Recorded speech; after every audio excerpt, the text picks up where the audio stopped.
Craig Lewis here from Running Tales. I'm here with Ken Posner. I'm in the UK. He's out there in the States, so we've got a international live today. I'm hoping that Ken hasn't frozen though, because his screen's frozen. Can you hear me still, Ken?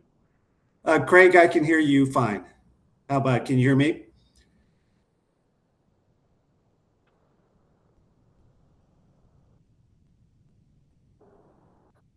I can hear you. There is a bit of a long delay, but hopefully it will sort itself out and we'll be rocking and rolling before. Well, you get it. It's a long. Everything will be working. It's a long distance from Colorado to London, so you got to give the electrons, I guess, a little bit of time to get all the way from here to there. That's it. Come on, Substack, catch up with us, and we'll be we'll be good to go on this. But so Ken and I will battle on a little bit against the technology here, but we also want to talk about food and fueling and all that good stuff today, because Ken is a very experienced endurance athlete. He's done everything up to the Badwater Double, really. I think probably just about describes it. But he does an awful lot of it in perhaps a slightly different way from the conventional. That I don't know if that's entirely fair, Ken, but how would you sort of describe the way you do your running, I suppose? Yeah, Craig, I think that is fair. A few years ago, I started moving in a minimalist direction, and then I went off the deep end. So I'm not here to I'm not here to tell everybody else to be like me, but yeah, minimalism is a very important part of my practice. Yeah, and when that comes to, I suppose when that comes to fueling, what we're talking about there is intermittent fasting and running while fasting and that kind of thing. I mean, I'm sure there's a lot more to it. Do you want to talk people through how fueling or not fueling works for you? Sure, and you know, Craig, where this conversation started was my reaction to a post about how carbs are fueling for all runners, and particularly new runners should embrace carb fueling. And my response is that's one strategy, but it may not be right for everybody. And so I like to take a step back and look at, you know, the world we live in, and we live in a world that is not that healthy, right? And we can see that particularly in America. We have the shortest life expectancy of any developed country, despite spending more on healthcare. And people wonder about the food and other practices in our country. But when 72% of the population is overweight, you got to stop and think for a second. You got to do a risk assessment. You got to say, what's going on? And how do I want to, operate myself in this kind of environment? I think for most recreational runners, running in a fasted state would be the best way to promote metabolic health. And clearly there are elite and sub-elite runners who are going to use aggressive carb strategies. And not being an elite runner, I don't have advice for those people. But the other point I would make too, for ultra runners, when fueling is going to be needed at some point, there are great carb products, but there's a pretty sizable minority of people who can only ingest so much carbs before we get sick to our stomachs. So I want to remind people about keto options, protein, and fat as legitimate fueling strategies for those runs, like when you're going past marathon or 50K distance. The longest run I've ever done without food or water is 50 miles. And I think you could go much farther than that, but realistically, very few people are going to train to run 100 miles without any food, right? And water becomes difficult, particularly if it's warm. But the key point I would make is a lot of scientists and researchers believe that a modern diet where people are dependent on constant sugary snacking is the root cause for obesity, overweight, diabetes, and other chronic health conditions like cancer or heart disease, dementia.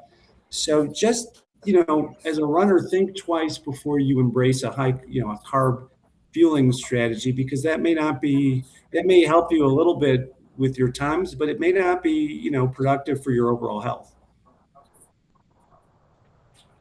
Yeah, and you mentioned at the start there that you were kind of responding to a blog that we've got on our Substack here on Running Tales, and it's kindly written by a nutrition coach who we brought on board, Tom Whittle. I'm actually going to read you a little bit from what Tom wrote about carbs. Mm-hmm. I interestingly, listening to what you're saying there, I don't think you and Tom are potentially a million miles away. There is intrinsic differences, but actually it's the nuance which is the difference. But I just want to read you this bit, because the science that Tom's saying is not necessarily wrong, or in fact I don't think it's wrong. I think it's right, but perhaps there are other ways of doing it. So let me just read you this little bit anyway, Ken. And he says, our body stores carbohydrates as glycogen in muscles and liver. Think of glycogen as your body's fuel tank. Every time you head out for a run, especially if it's a harder session or longer, you're dipping into that tank. The fuller the tank, the better your body can perform, and the emptier it gets, the harder everything starts to feel.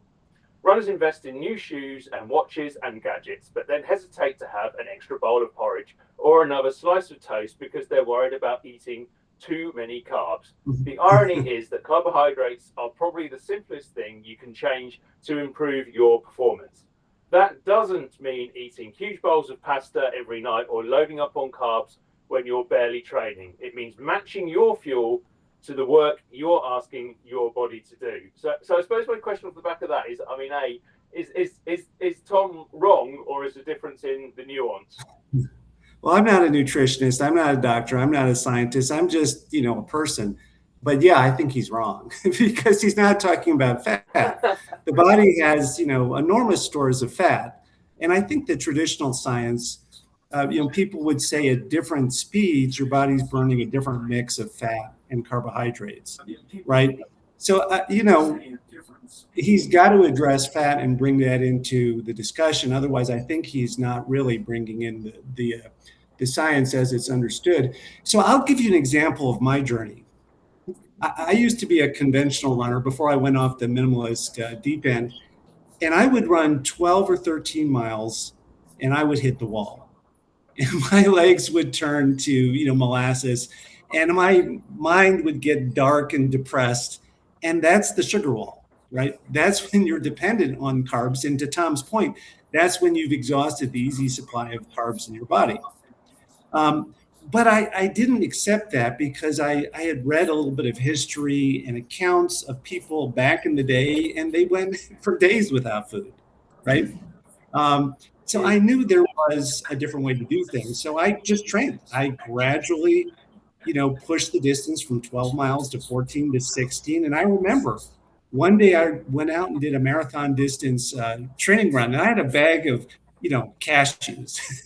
I'm not sure cashews are a great running fuel. They didn't end up working well for me, but I had them in the back of my hydration pack.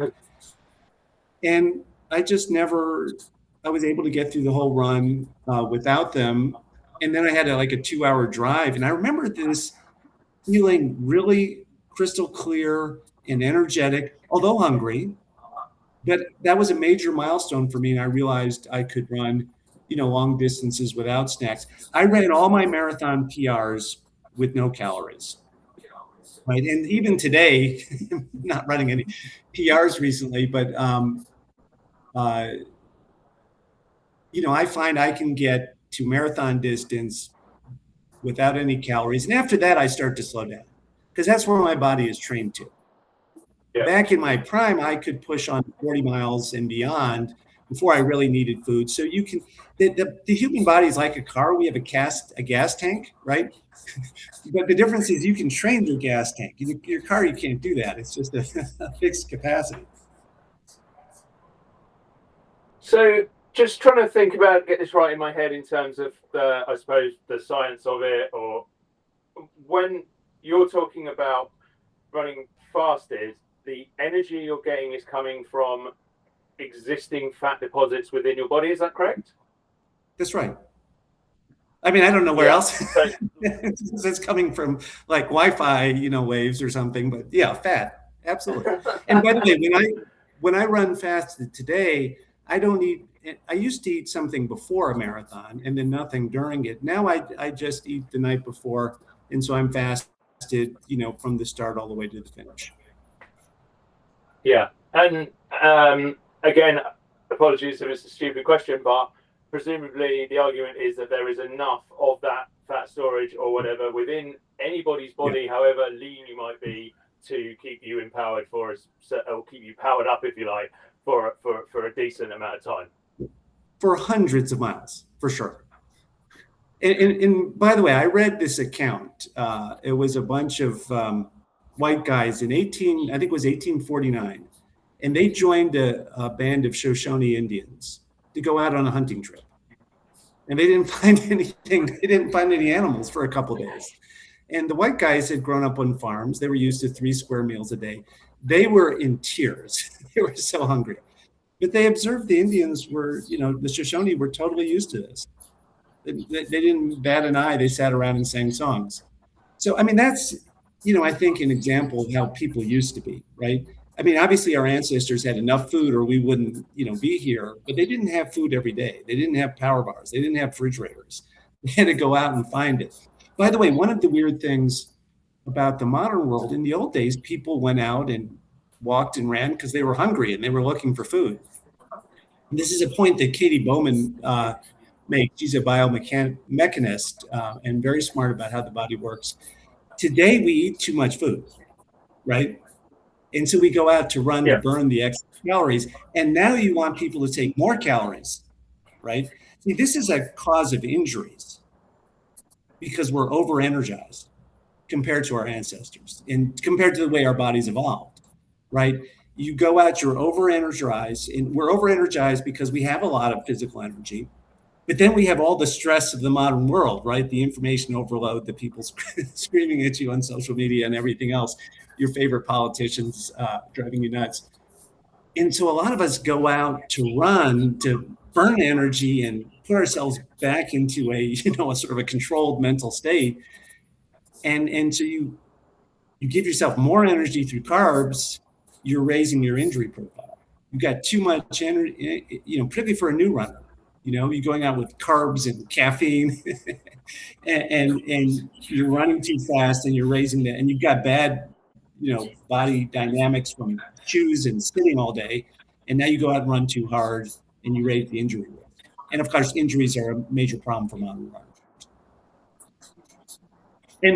But the root problem here is, so Tom talks about performance, right? And I would say, I don't see carbs as having any effect on my performance, at least until marathon distance and beyond. But what about your performance to include your health, your overall health, right? So again, that's the risk. Runners are not immune from the metabolic, illness that is a characteristic of modern life. So I would think a lot of recreational runners would be thinking, how do I train my body to burn fat? Because that is the source of good health in many ways.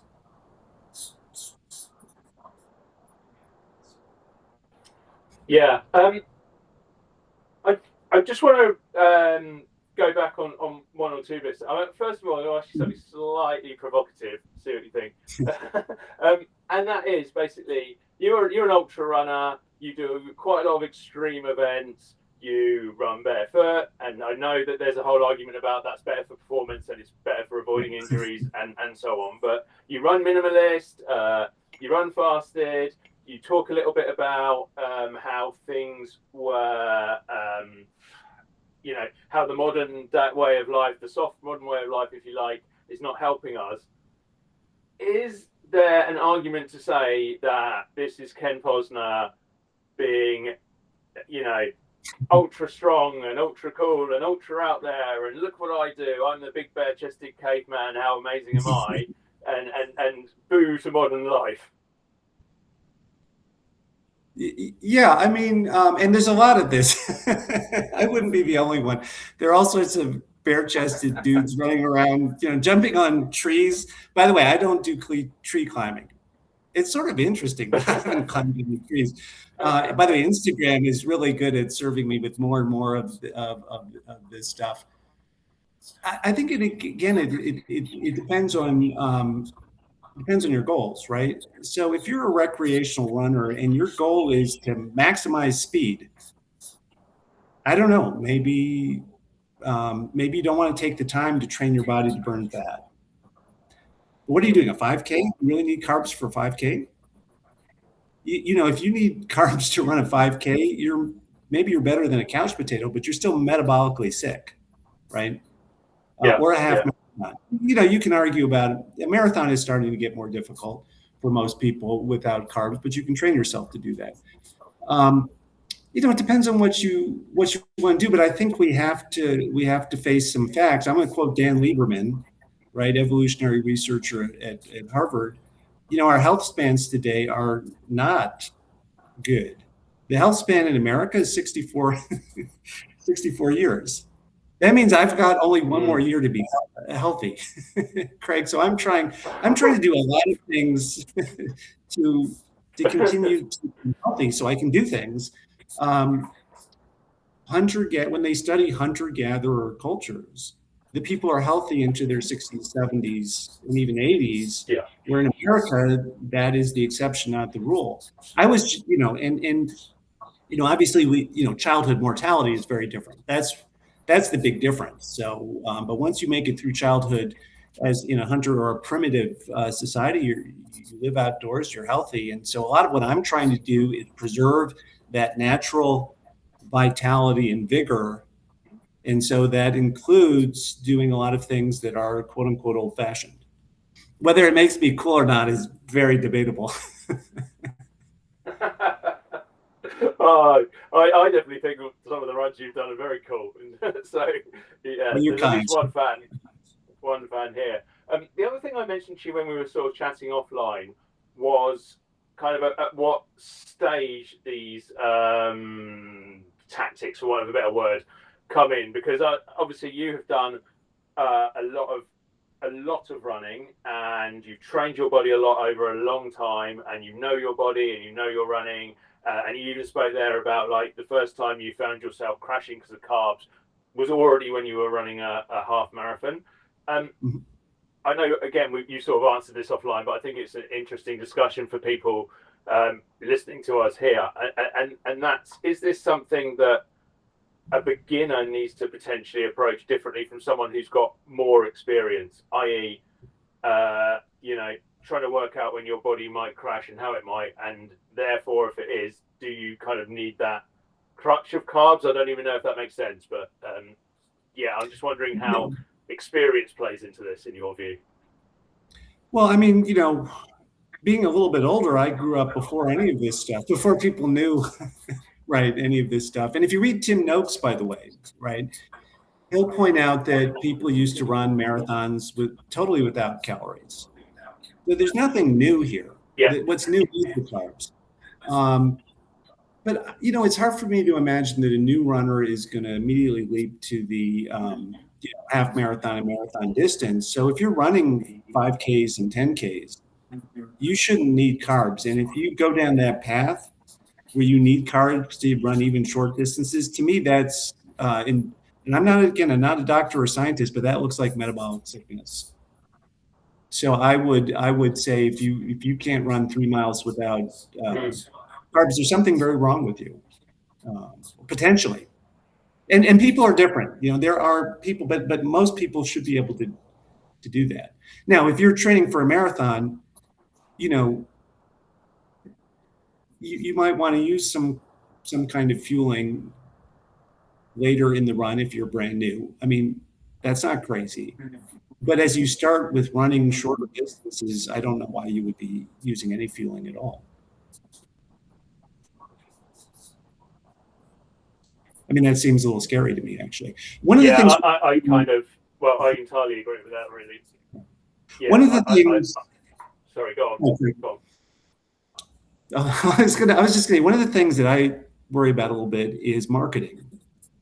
And marketing, we all want to be science-based, but we got to realize science is paid for by somebody. Usually, manufacturers and people with big financial interests have a big say in funding science. So a lot of the science is really marketing to get us to use products. And I'm not trying to be cynical or say the world's a bad place, because a lot of science does create amazing breakthroughs. But for every bit of science that produces a breakthrough, there's a lot of sort of questionable stuff too, and we have to discriminate. So I think part of the carb strategy for new runners, we just have to ask the question: are the manufacturers of these products just looking to expand their market? Doesn't mean it's a bad idea, but it doesn't mean it's necessarily a good idea. And again, I'll mention Tim Noakes. Tim Noakes and people like John Ioannidis at Stanford, they've gone and studied the science and found reasons to be careful before embracing the conventional science, because it's not always right. And by the way, it's not that long ago, I'll bet you remember this, Craig. Remember they were saying that runners should drink as much as they could tolerate, preferably sports drinks. And people followed that advice and started dying from hyponatremia. And then people backed off and said, okay, drink to thirst, right? Don't overdo it. So, don't overdo things. Be mindful about what you need and what you don't need, I think is, just generally good advice for all of us. Mindful about what you need and what you don't need, I think is, just generally good advice for all of us. Yeah, and in terms of those longer distances, marathon plus, ultras, and so on, you've kind of hinted in here that you're not running 100, 200 miles with taking nothing on, presumably. Yeah, I haven't done it's in the spirit of full disclosure, I haven't done 100 miles in several years. But what I would say for the longer runs, where fueling starts to become, at some point it becomes obviously very necessary, I would just remind folks that there are carbs and there are also keto options, so fat and protein. I organized an aid station at a 56-mile race in the Catskills a few years back, and I will tell you, every scrap of bacon disappeared. Bacon is a super fuel, and for some people, other people don't like it. So, I would tell folks, you don't have to do just the carb products. As a race director, I see a lot of GI distress. I see a lot of people struggling with bloating and blood sugar swings and bonking and throwing up.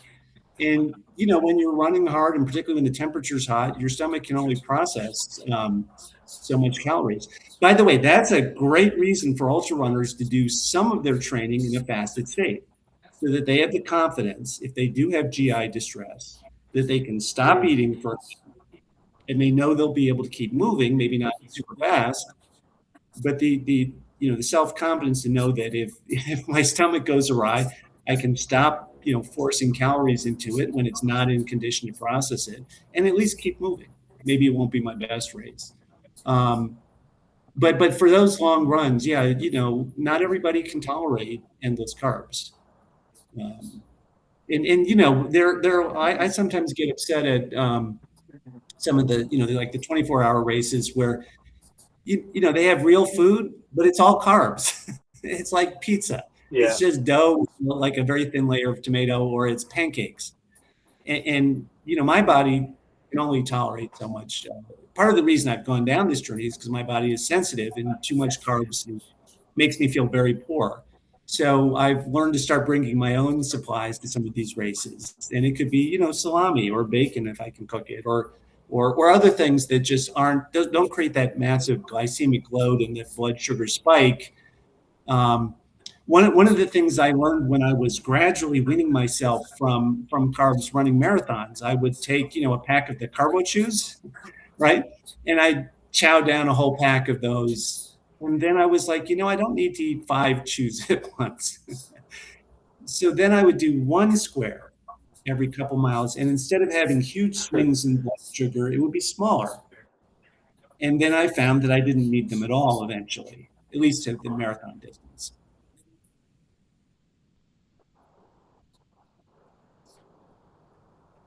Yeah. One thing that strikes me is how different strategies might work for different people as well. but I think that overloading is as much of a risk as, for whatever reason, underfueling. And you do hear about people feeling really heavy because they've had too many carbs at the start. And Yeah.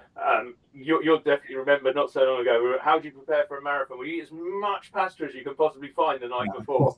And I think that's kind of become a little bit outdated now, even by those who favour carbs. And I remember earlier this year at the London Marathon, they asked I can't remember his name, but the chap who won it, what he'd had for breakfast, I think it was, and he turned around and says, "Oh, a slice of toast, a cup of coffee, and I had some honey on my toast." So yeah, there's a little bit of carbs in there, but it's nothing like that mountainous load of pasta. And that's that's an elite runner running in the London Marathon at almost world record pace. In fact, I think it was world record pace, wasn't it?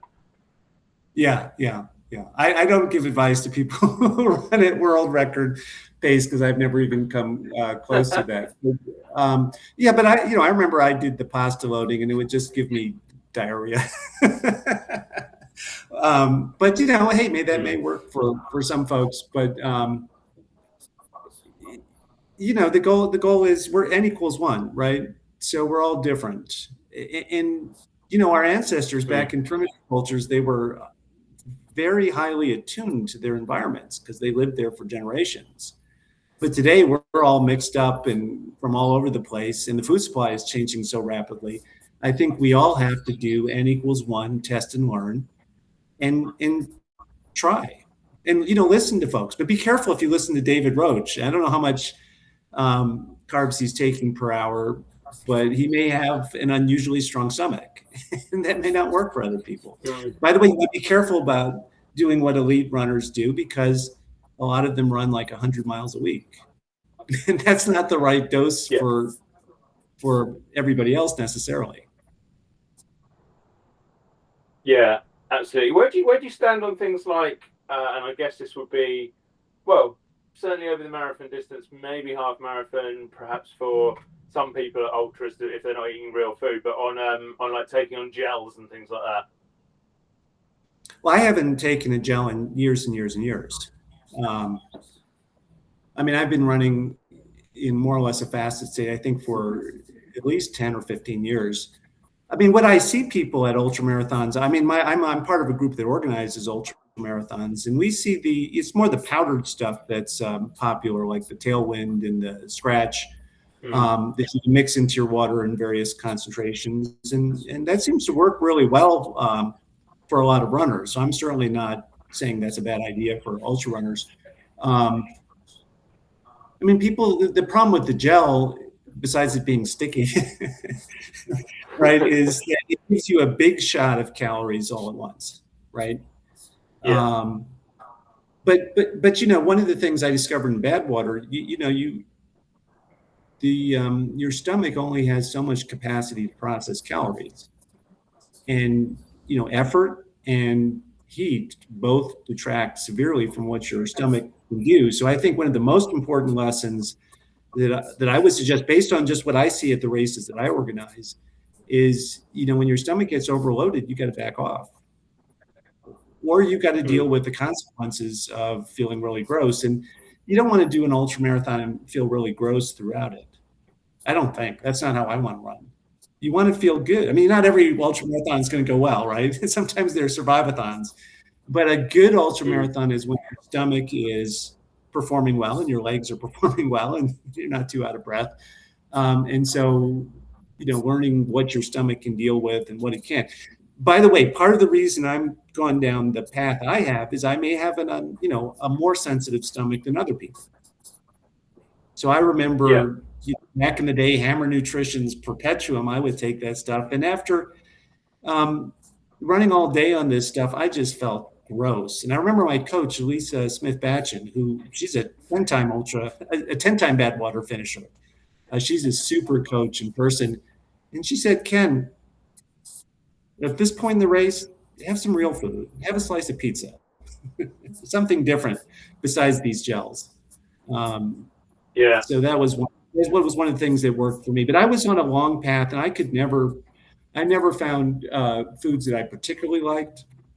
So that's why part of the reason I went down the path of more minimalism, less food, because if I can train myself, if I can train my gas tank to be bigger, I don't have to deal with food, at least until a certain distance.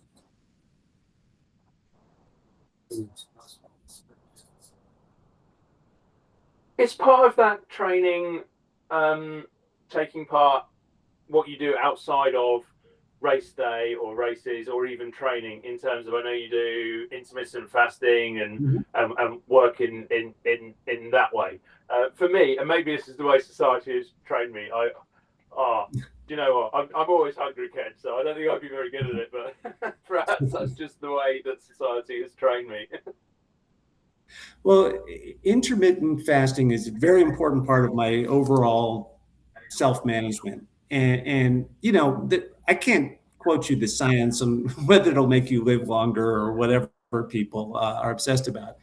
But here's what it does. It puts you in, it's self-empowering. It puts you in charge. I know I can go for a day without food. Imagine that. I can go for 2 days without food. I can go for 3 days without food. And I don't do this very often. I'm hungry just thinking about it. So when I'm at the airport and the food is really bad and expensive, I have the confidence to walk past it. And I know I'm not going to fall apart. I might be hungry, right? But I'm going to be productive. I can do work. I can sit on the airplane and I'll be fine. It wasn't that long, 20 years ago. I remember on a business trip, I was running late. I was hangry. And I was like, oh my God, I'm not going to be able to buy food. I'm going to be on a 3-hour-long airplane flight without food. And I was like almost panicked. That's called being carb dependent, right? And the hangry episodes is when your body just can't deal with that. It's forgotten how to burn fat because you never ask it to do. Part of the minimalist approach is the body has amazing capabilities to go without food, to keep itself warm, to run and walk long distances. But if you don't use those capabilities, they attrit. And you become very good at sitting in chairs for long periods of time until your back starts to bother you. So the intermittent fasting it's really self-empowering. It gives me the confidence to manage myself. And what it teaches you, it starts to teach you that food is a source of energy and nutrition. Imagine that, rather than a source of distraction. And we're in an environment where the food supply is engineered to be hyper palatable and addictive if possible. And I've spent my whole life trying to free myself from that kind of food and go back to just more natural, more nourishing, better food. And when you fast, your body says, hey, we don't need distraction. We need real food. I had a weird experience. I ran a 50K. This is a couple of years ago, the Tesla Hertz course in Long Island. And I ran it totally fasted, the whole 30 miles from the night before. And, towards the end, I was slowing down a little bit. I didn't set any records. But I got to the finish line, and then there was the food, and there was potato chips and M&Ms and cookies, and there was some bacon. I just remember having this really weird reaction, and my body was saying, hey, dude, we don't need stuff with clever taste. It doesn't matter at all. We need energy and nutrition. So this stuff is weird. We'll eat it, but why? Why do you even care about the M&Ms having whatever taste they have? Why do you care about the potato chips with their salty taste? So I think that fasting can teach you to rediscover more of a natural signal from your body rather than the stuff that's marketed to us constantly.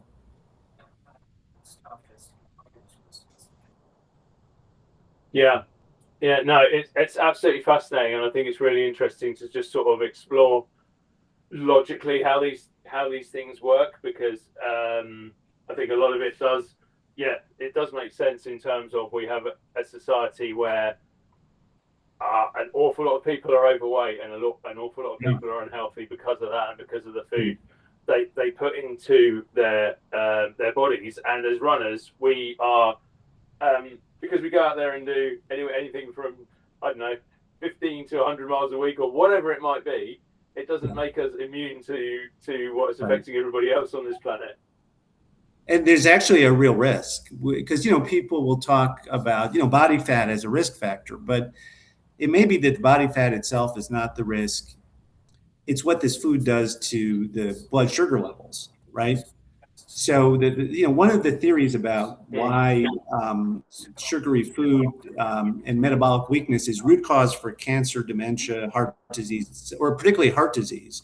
One of the theories is that it leads to too much glycemic load, too much sugar getting dumped in your bloodstream, and that calls forth an insulin response. And over time, the body can get sort of used to it, and you become insulin.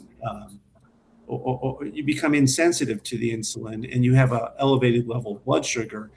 And, that may affect your arteries. That's a theory anyhow. You and I, Craig, are not, not going to know if that's right, but that would be one of the concerns that's out there.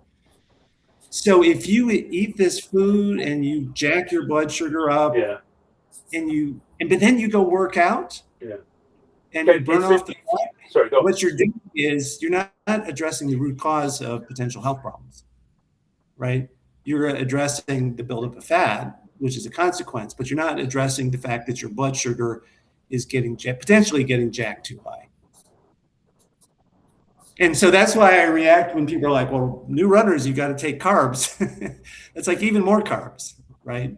By the way, runners are not immune. I saw a stat that 38% of male runners today are overweight. So that's a stat I saw, right or wrong. Yeah.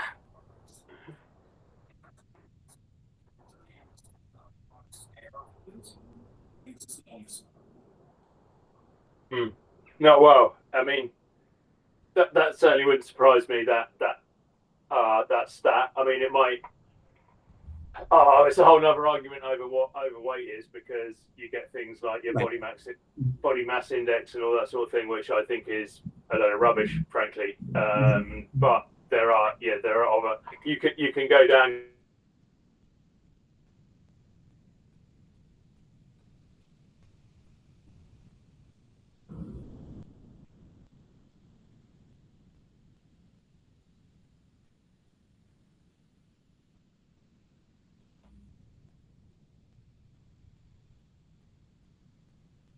Oops.